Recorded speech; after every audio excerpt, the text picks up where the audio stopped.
How y'all doing again? This is your host, the whiteologist, Mr. Blow Your Minds, and welcome to Black Minds News Report. First of all, I want to say what's good to my fam, my subscribers, my day ones. What's good to y'all and everybody? Want to thank you each for kindly clicking on that video. Pass it by. You happen to pass by, clicked on through to the thumbnail or the title in itself. Welcome to the most hated show in the black corner of the internet and YouTube.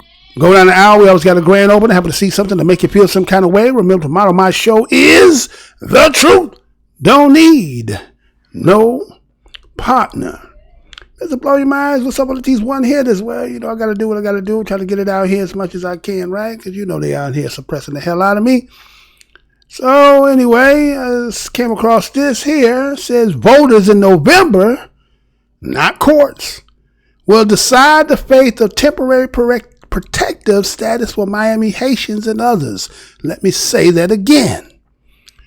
Voters in November, not courts, will decide the fate of temporary protective status for Miami Haitians and others. Right? So they got people here who are under a classification called temporary protective status.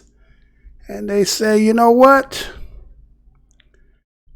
They challenging that, right? And they don't want to give you that. Now, you know, me as being BADOS and those who have heard many of my videos, I have talked about times where I believe that there has been a hindrance used by those who come from other nations, and that there has been a benefit for those who come from other places to garner opportunities and advantages that maybe the Black American descendants of slaves could be getting. We don't hold that against you, right? And but sometimes we see that there are certain people who do come that seem to have a disdain, speak ill, or have just a non-care attitude towards us. And so when we see situations like this is the time when you probably would want BADOS to be in your corner to help support you. And we bring this information for those who might be in this and those who might know people of it, because this has been going on for a period of time, but they have got some delays in it. So let me go ahead and let me give you a little bit more information on this here, right? So that was the thumbnail that I gave you, right? And I was talking about temporary protective status on trial, right? And so they're talking about how a court decision is upholding the Trump administration termination of temporary protective status, right? The Trump administration, they were the ones who were going at it because really when you think about it, I don't see no white nations. All I'm seeing is nations of color or black folks, right? They said there's about 250,000 people. They say from Haiti. Wait, they just said Haiti got 250,000 people, right? But they ain't just Haiti, though. They talk about El Salvador. They talk about Nicaragua. They talk about Sudan. Now, all those would be considered maybe people of color, right? El Salvador, depending on Nicaragua, right? But Sudan and Haiti and so forth, right? And so what they're saying is they're talking about this specter of people and, you know, how they're going to be uprooted from their families and communities and sent back to countries that are dealing with war, repression, natural disasters, right? And we as BADOS, we understand that, right? We understand that. So that's why we're looking at how sometimes when they're talking about reparations and that when they do polls, how come the immigrant statistics, now again, they could be lying about those statistics. We know they could be lying, but those statistics should be more far in the percentage of higher of support than saying, no, we don't think we should be paying.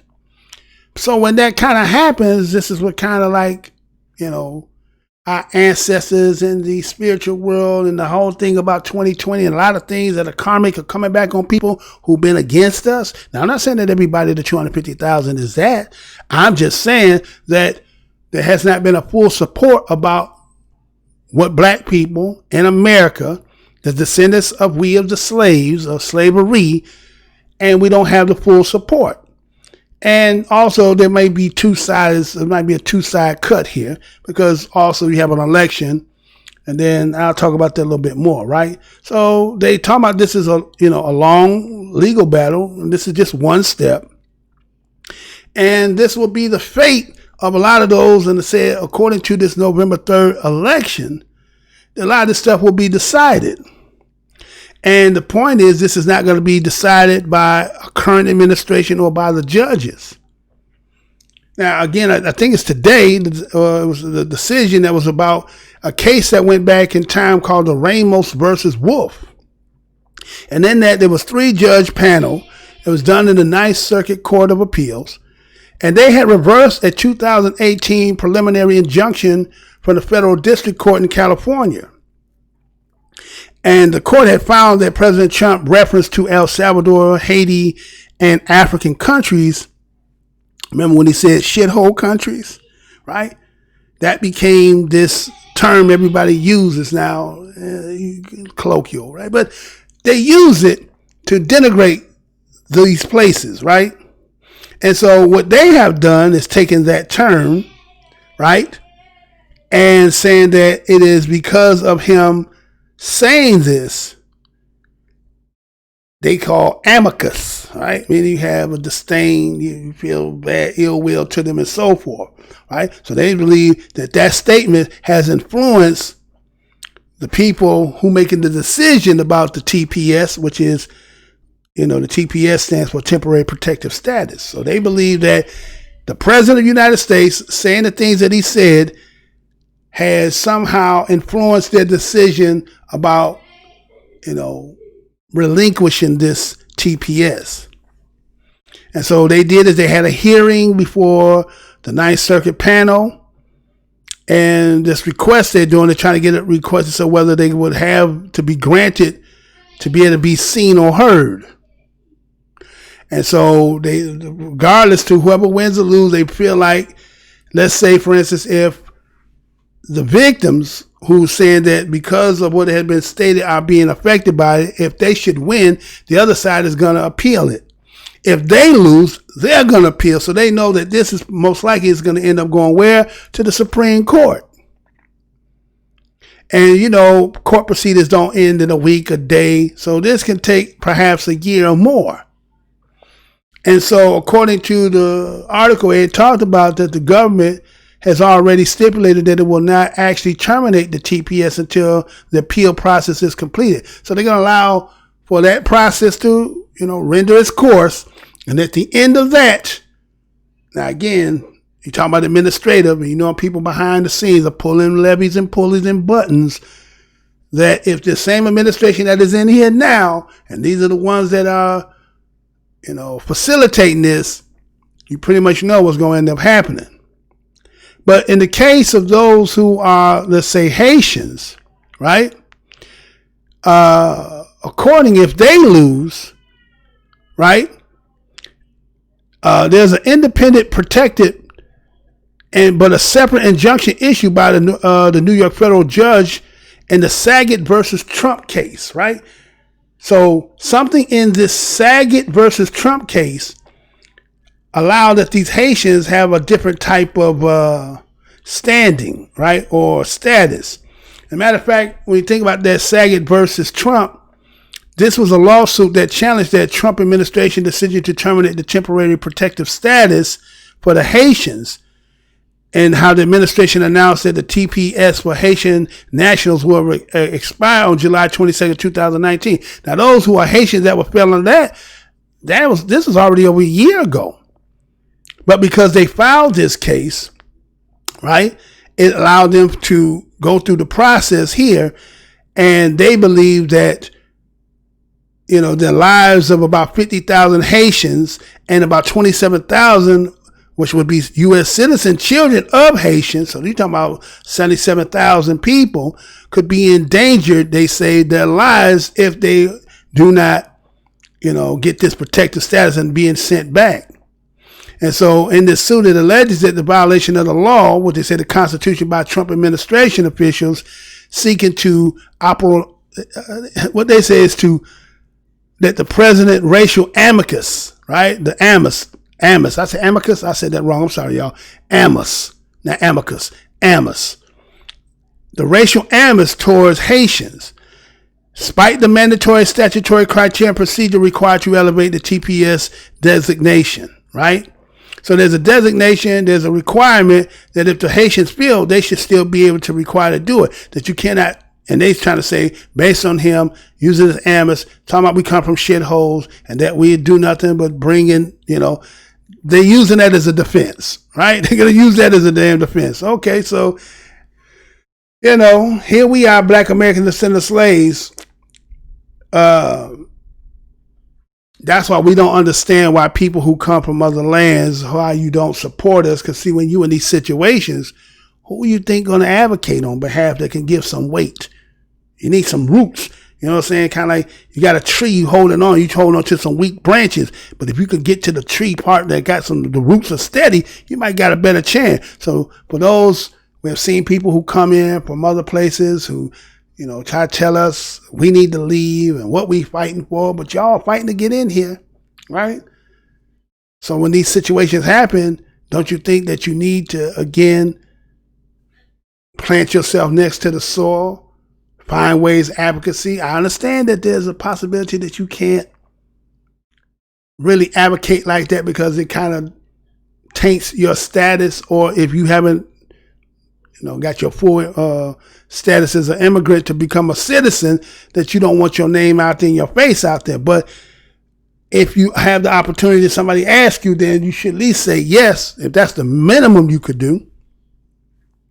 So that is out there. And the fact that they say that the real decision for this TPS recipients is November 3rd. Okay. And so the history is the fact that Trump has persistently kept his promise to dismantle this TPS and to send these recipients back to their home countries. And so they believe that the steadfastness will continue under a second Trump administration. So they said if Trump wins, we know we're going back, right? For those 27,000 children who were born here, yeah, I'm pretty sure you could, like you see the little sister there, she crying. She knows nothing about the homeland from which her family come from. All she knows is this, and the stories and the beliefs that she got in her head, and that she has to be taken there. Is it fair?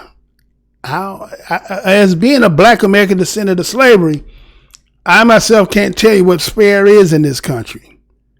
I just know that what my people have done fighting for the whole time we've been here, I think that if people from around where they come from, if they fight like we fight, I think you would be in the same position that we are in. But when you run, there's something about not taking a stance at times, right? When you're running, just trying to just keep running, then you get to a place where you can't run anymore. And then you may be faced with have to go back to a place that you've been running from. And then now you're starting from ground zero, which all the time that you done ran, you probably could have been doing something. But again, I understand strife, turmoil, chaos. I get all that. But don't think that we haven't done that here. Everything that you see now, which y'all believe the city or the country of gold, was not country of gold until we put that work in and built it. So, we understand. And so one thing that I noticed that I talked about in this article was the fact that they said that Vice President Joe Biden, he had promised to protect the TPS holders. Wait a minute. Here again, we as BLAK can't get no promise. We ain't getting nothing. We trying to get somebody faking to be Black because they wearing Timberland boots, all this stuff. And here's a person who's running, but he ain't made no kind of promise to Black Americans.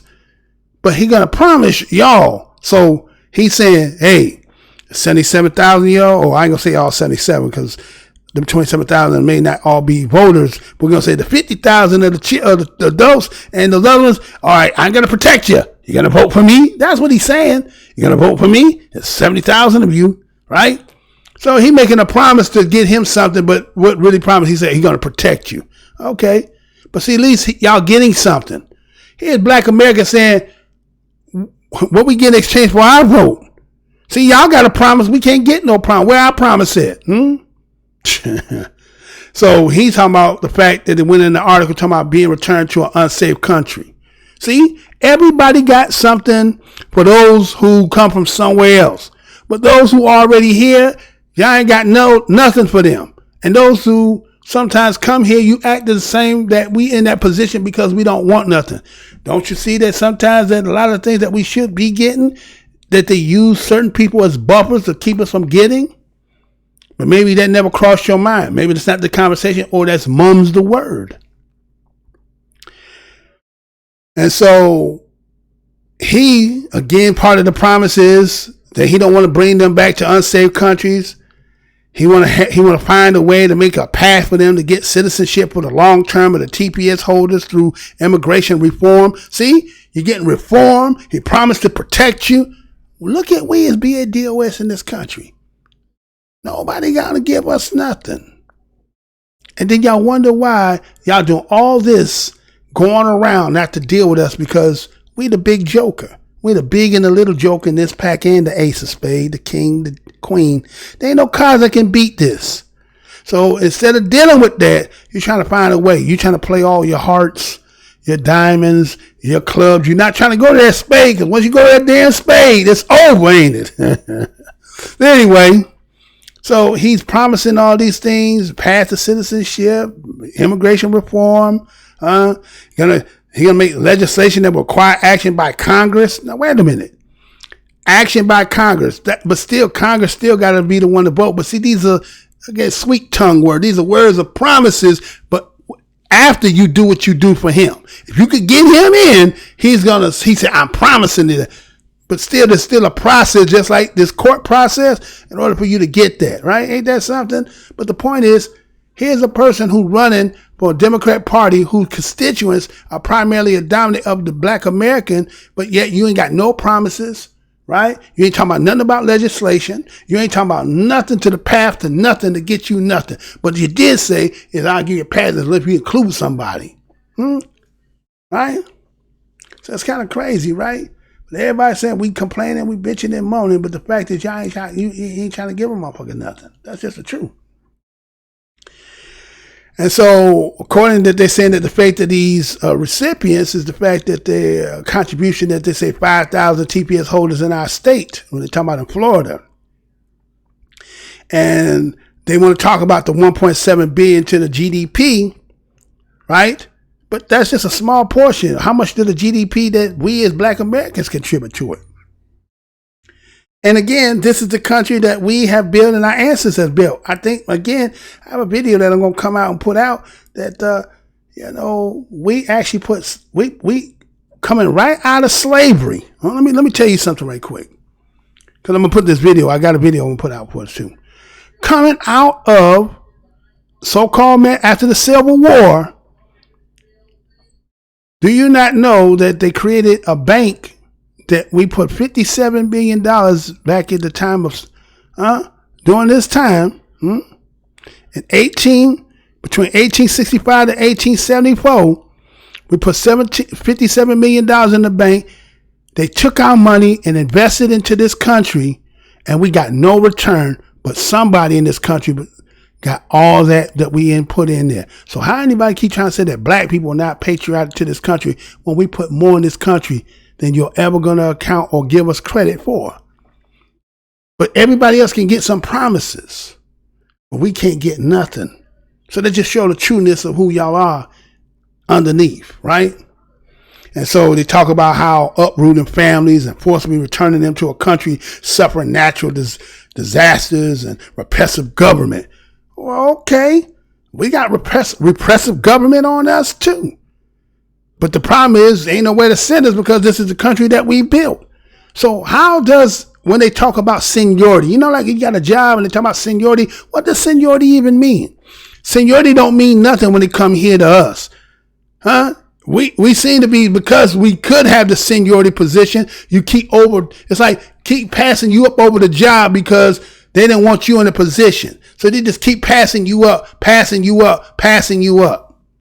Don't you think eventually that person's going to have some kind of problem with you, that they qualify, then they're putting up into the company, and you keep passing them up? And everybody know you passing them up. But now when they start talking, then it's like, oh, you guys are complaining. No, it's not.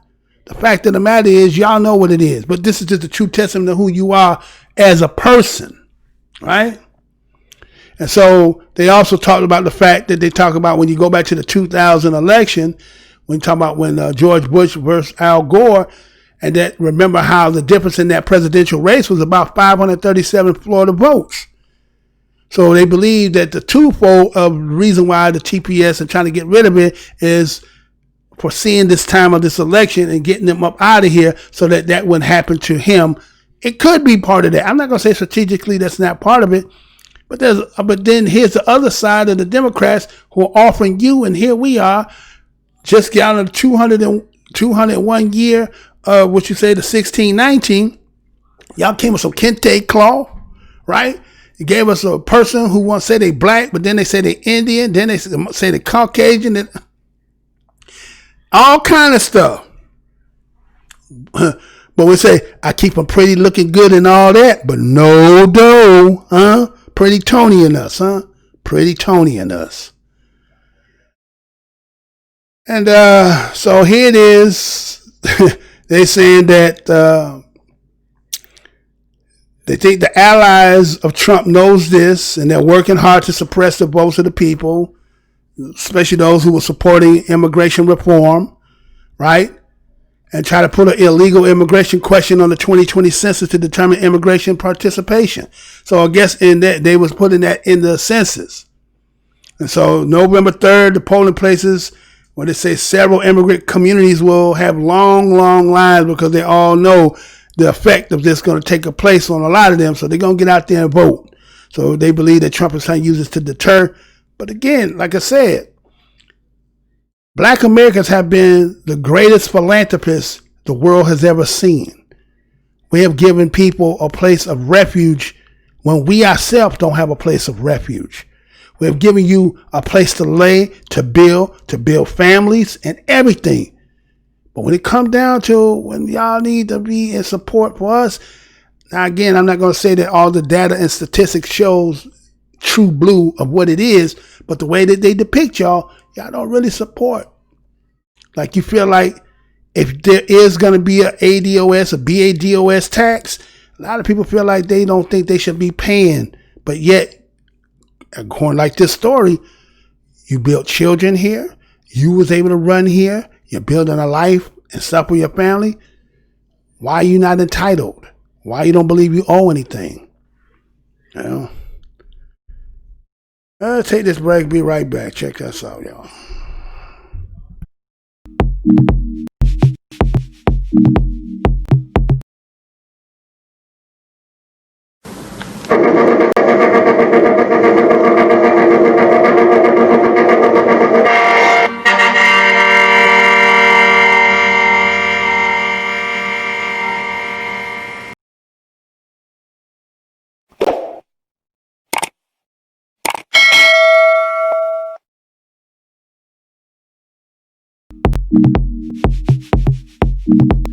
All right. I want to thank each and every one of you for clicking on the video. Go ahead, comment, subscribe, share, like, comment, say, hey, I think you're full of shit, Mr. Blow Your Minds. Do all what you got to do.